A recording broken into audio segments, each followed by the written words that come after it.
All right, let's talk Regulation B. For any of us in lending, getting the timing and disclosures right isn't just important, it's absolutely critical for compliance.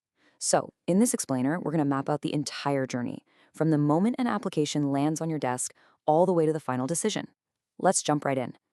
So here's our game plan. We'll start at day 0, look at that first critical disclosure, and then get to the 30-day crossroads. That's a big one. From there, the path splits, and we'll follow both: what to do with complete applications and what to do with incomplete ones. We'll finish up with the final rules on appraisal delivery. Okay, first things first. The whole process kicks off the very second a client asks for credit. And here's the key thing to remember. This doesn't have to be some formal, signed document. A quick chat, an email, if they're asking for a loan, the regulatory clock has officially started. And that moment? That's day 0. The instant you get that request, the most important timer in this whole process, that 30-day notification clock, it starts ticking. There's no grace period, no waiting, it begins right then and there. Now, while that big 30-day clock is running in the background, there's another, much faster clock you've got to be aware of from the get-go, and it's only triggered by a very specific kind of loan. You have to ask yourself one question. Is this loan request for a first lien on a 1 to 4 unit residential property? And you have to be careful here, because this rule applies even if it's a business purpose loan, say for an investment property. If the answer to that question is yes, then boom, a totally separate, very short-term clock starts ticking immediately. You've got to move quickly. You have exactly 3 business days. That's it, from getting that application to send out the written notice of right to receive a copy of appraisal. That's a super tight deadline, and it's one you just can't afford to miss.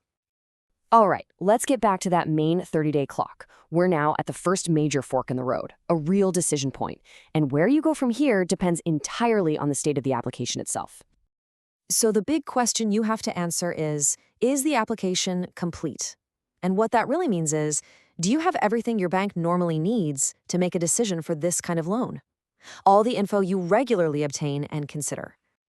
This one decision creates 2 completely different paths. You've got path A for your completed applications, and then you have path B, which lays out a different set of options for the incomplete ones. Let's head down path A first. This is the more straightforward route, the one you take when you've got a full package from the applicant and you're ready to make a call. Within those 30 calendar days, you have to do one of 3 things: approve the loan and let the applicant know, deny it and send out that formal adverse action notice, or come back with a counteroffer on new terms. Now, let's look closer at that counteroffer, because it has its own rule.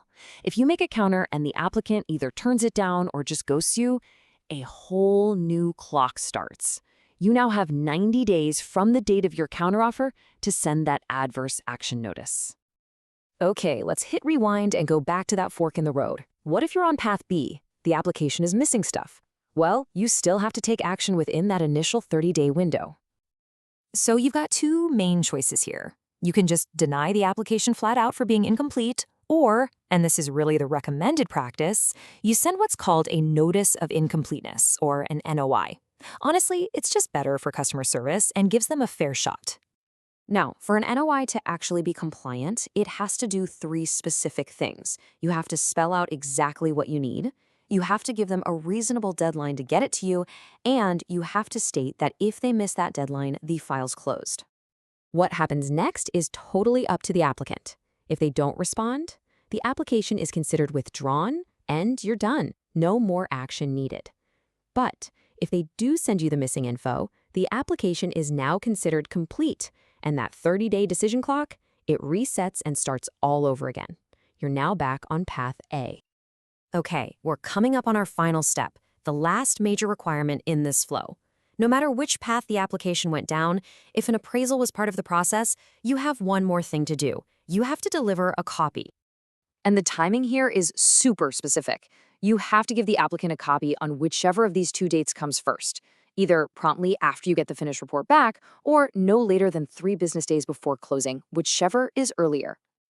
And if you take one thing away from this whole explainer, let it be this. It doesn't matter what happened with the loan. I mean it. Even if it was denied, withdrawn, or just closed out because it was incomplete, if you got an appraisal, you must give the applicant a copy. No exceptions. So that brings us to the end. We've walked through the clocks, the different paths, and those final delivery rules.